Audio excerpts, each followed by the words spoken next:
And one of the guys at the table went, well, couldn't you like just fly to America, buy a car, do the trip and then sell it? And I was like, you're a genius.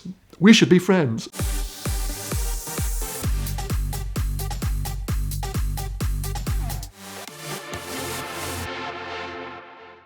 I love America.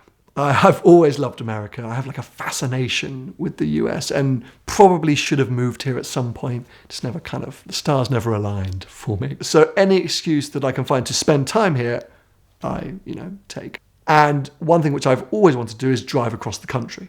Now, I'd done it a couple of times before, first time ever, in a Greyhound bus. So I wasn't actually driving, but I was sitting passenger. So I went New York to LA with my band, because yes, I was in a rock and roll band.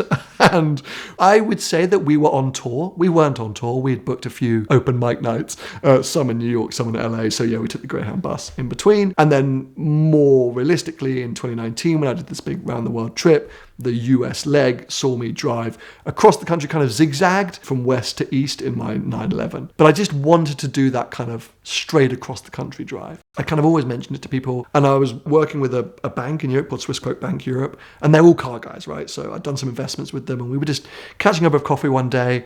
They said, what are your big, what are the big ideas? Maybe we could help facilitate one of them. And I was like, oh, well, I've always wanted to do another drive across America. They're like, great, why don't you do it? So I thought, well, yeah, maybe I could do it in my GT3 because last time I'd done it was in a 911. Maybe I take my new 911 and do an epic road trip. But to ship a car to the US at that time was insanely expensive. It was like $20,000 or something like that to get the car there and back. Then you think about insurance and fuel and all these things. I was like, it's just not worth it.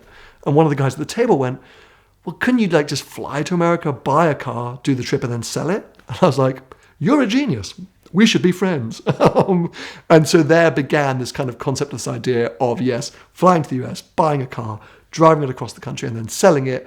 And I thought, let's put a Top Gear spin on it with the challenge of losing less money than I would have lost if I shipped my own car. It was a sort of tail end challenge. It didn't need to be there. I just wanted to drive across the country, but we thought it was a fun concept. When you're starting to look at cars sort of sub $20,000, you have a lot of options, but you've got to think about reliability. The car's got to make it, across the country. You've got to think about how easy it is to work on. You don't want to be rocking up to a local garage that has no idea how to tackle something. Parts, availability, also appetite for that car when you get the other end. I don't want something so niche that no one wanted to buy it. And something that the audience would be like, that's kind of cool. Because obviously I do YouTube. I'm planning to create content on this. I didn't want it to be a car that was like, cool, you're doing it in a Chevy Suburban. Is that a thing? I think a Chevy Suburban. Kind of boiled down to three options. It was going to be like an early 2000s S63 sedan, maybe a Maserati Gran Turismo, or some kind of early 2000s Porsche. That could be like a 986 generation Boxster or a 996 911. So I had some help from a friend in New York, a guy called Harrison, who's a great photographer, and we started just browsing the listings. And initially came across this stunning 996 911 Carrera. It's like a Vesuvio purple, beautiful car, looked the part. I thought, yeah, come on, why not? But the dealer was just non-correspondence, just didn't want to do the deal. It's very different buying cars in America than it is in the UK, or at least maybe in the UK, I kind of know the characters and individuals. I know how the process works. It felt very different in the US. So I was really leaning on my friend Harrison to kind of help me through this process. And he said, look, I'm getting all the wrong feelings from this. Let's bail on the car. So I was a bit stressed, time was ticking by. And I said to him, well, look, I always said I think Boxster would be the perfect car. Let's go back to the whole Boxster thing. And he said, well, funnily enough, a friend of mine has just posted this car for sale. And it was this black Boxster with chrome wheels. And I was like, yes, very period correct.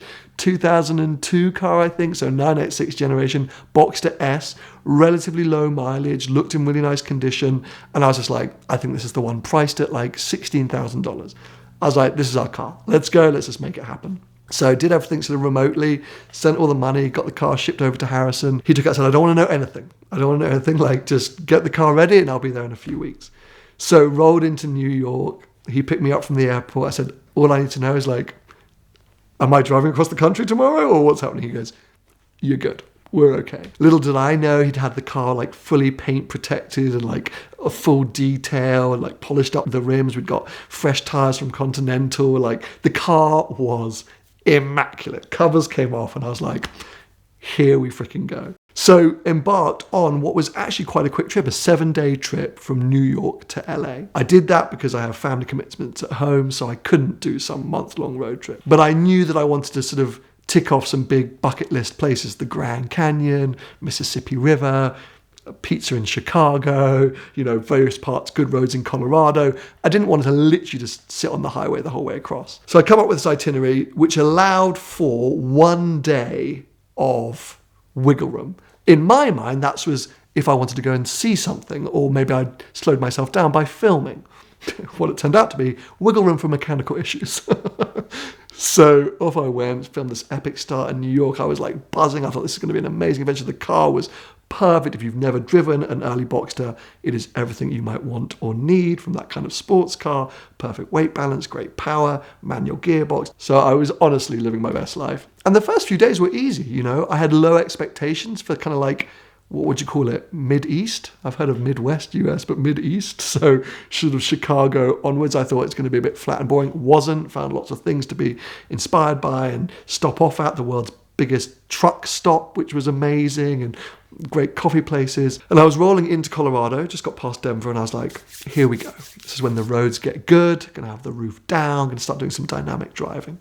And as I'm heading up the mountains towards, I can't even remember one ski resort that I was supposed to be staying at, I just see like a little light flickering on the dash.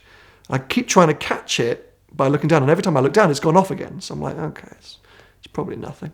Go around a hairpin, and all the lights come on the dash. And the car just goes, whoa, and I'm like, oh no. So I think, what's happening here? Sort of reach for neutral, just 2 seconds, and then suddenly, everything goes off, comes back to life. I'm like, well, this isn't a good sign. So I think, okay, I'll just chill out, roll down the hill. Things start flickering again. Headlights start fading a little bit. Windscreen wipers, and I go, I'm having a battery issue. I'm definitely having a battery issue. And the thing is, I'm not mechanically minded. Like, I don't know why I knew that or how I felt that, because it's just not in my mindset. So I think, okay, old car. I knew it'd been sitting around a while. It needs a new battery. So I make sure everything's running, of course, get all the cameras on. Guys, I'm having an issue. Inside, freaking out, trying to play it cool for the cameras. Get onto Google the minute I've come down off the sort of mountains, find a local auto repair shop, auto parts store. And there's one like 12 miles down the road. I'm like, okay, like if it's a dying battery, just keep the car on, keep the revs relatively high, I should be fine. So as I'm cruising, like the car's okay, I've just got a few lights on here and there. Go to the store. Hey, I think I need a new battery, get some parts to change it. And I think I'll drive to my hotel, because if everything goes horribly wrong, at least I'm at a hotel. So I do the most mechanical or manly thing I've ever done, which is like obviously like change a battery in a car. People will be laughing at me, but I am just not a grease monkey. Like, I've always used people to do stuff for me. So this for me was a big accomplishment than I was in the thing watching like some guy on YouTube be like, unscrew this. I was like, okay. Felt really proud about myself. Sat in the car, turned it on. Nothing happened. So I was like, we've got a bigger problem than just the battery. So I can't remember how, but some way I did jump the car. I got the car running somehow. I honestly don't remember how I got the car running, but somehow I got the car running. And managed to call a shop back in Denver, which was about an hour or an hour and a half away, and said, look, I got a car, it's broken, I don't know what's going on, but I need to get it fixed ASAP. So rolled the car in, turned out alternator issue amongst a few other things, and the guys needed a day to fix everything. So I was like, okay, well, not much I can do. It is what it is, but I don't have longer than a day, so try and fix it. So I took myself off for a nice slap-up steak meal to drown my sorrows in a really overpriced piece of meat. Waited for the call, which came in early next morning. Car's ready. $2,500 later. Shouldn't have had that expensive steak last night. So, headed back off on my adventure. And the rest of the time, the car was absolutely faultless. Rolled into LA a few days later, went up to Angeles Crest, was there for good vibes, celebrated the journey, fundamentally wasn't late or delayed because I allowed that buffer of time, which I thought was going to be for taking pictures of the Grand Canyon. Turned out was me wasting a lot of money on steak and parts, but completed this journey in what was, I thought, the most sort of perfect amount of time, perfect amount of stop-offs, did every kind of driving, every kind of experience, and is a trip that is so now burnt into my skin and my retinas and my memory. That car was such a joy that I was supposed to get rid of it straight away, and I went, no, I'm going to keep hold of it. So I called up Matt Farrer, Westside Collector Car Storage, and I was like, look, have you got a space just to shove a little tiny Boxster in somewhere, because I'll be back and I want this car to be here. And he said, yeah, I'm sure we can work something out for a very not discounted price. And yeah, shoved the car away and kept hold of it for another 6 to 9 months before finally I realised that I don't live in this country and owning a car here was pointless. So ended up parting ways, unfortunately for a bit of a loss, but it doesn't matter. Adventure of a lifetime. And I still say, if you haven't driven a Boxster, don't even just go and test drive one. Go and buy them, because they are amazing. So stop sleeping on Boxsters. I didn't have any issues with the police. Again, as a Brit, and I've said this before, we see social media content of police and it terrifies us, because at least in the UK, police tend to be quite friendly and quite low key. And whenever we see sort of footage of US cops, it's always quite terrifying. So I was kind of expecting or waiting for some kind of incident, and it never really happened. I mean, I think an old Boxster's fairly low key. I don't necessarily give off thief vibes. There I am, sunglasses on and Britney Spears at full volume. I think they think, oh, he's all right. And no elements of danger. I didn't get lost at any point. It was a very, it was as a romantic a road trip as you could imagine. I was there by myself, but every hotel was perfect. Every road was perfect, apart from a slight hiccup in Colorado mechanically. It just was too good to be true of a road trip, and that's why I worry about ever replicating it. I'm not sure it could have been done. Weather was fantastic. I drove through some element of Death Valley, I guess, where it was like 47, 48 degrees Celsius, and to me that's unheard of, but the car was rock solid and plenty of thinking time. It was just too good. It was just too good. I didn't see any big accidents. I didn't see anything. It was just like a lovely road trip. So yeah. Driving across America compared to Europe, it's definitely different in the sense where, yes, you can switch off more because it feels like there's less around you. Roads are so big and wide. Even, your back roads, your canyon roads are still what I would consider long sweepers, flowing roads, amazing visibility. And also, maybe US viewers will disagree, it feels like inherently American drivers are a little bit more either cautious or give a lot of space. I think in the UK and Europe, we love to bumper hug. If you don't like close proximity, don't drive in France or Italy, because they drive this far away from each other. That is just the spirit of the game. Where here there's a lot of consideration for, okay, he's turning right, I'll sit back here and let him turn, or stop signs, courteous, blah, blah, blah. Stop signs are a bit of an advisory in Europe rather than a rule. It feels like, at least. Legally probably not the case, but I think that's how people treat them. Apart from a few crazies out there, it's just everything feels a bit more, slow paced, straightforward. I say parking spaces, there's thousands of them.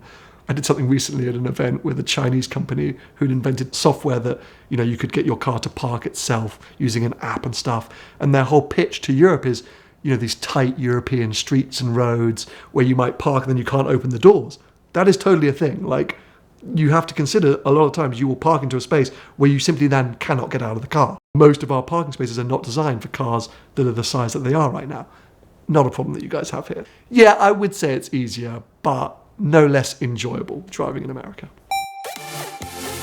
For the last 20 years or so, I've been working with Premier Financial Services for my own exotic car needs, but also sending friends and clients when I was a car dealer to Premier Financial Services because their simple lease is truly the most powerful tool in the world of exotic car financing. We love it because we get all the great things about leasing, like low upfronts, better tax treatment for business owners, lower sales taxes, but we also retain all the great things about a traditional finance arrangement, like the ability to accumulate equity, trade in and out whenever you want, and always know where your payoff stands because they give you an amortization table with every single lease. And Premier's been a supporter of VINwiki here for the last 8 years, and we love them for that, but truly because the customer support of the Premier Financial Services team is unmatched. And now that they're backed and wholly owned by First Financial Bank, that gives them even more buying power for their portfolio of the most significant and valuable collector and exotic cars in the world.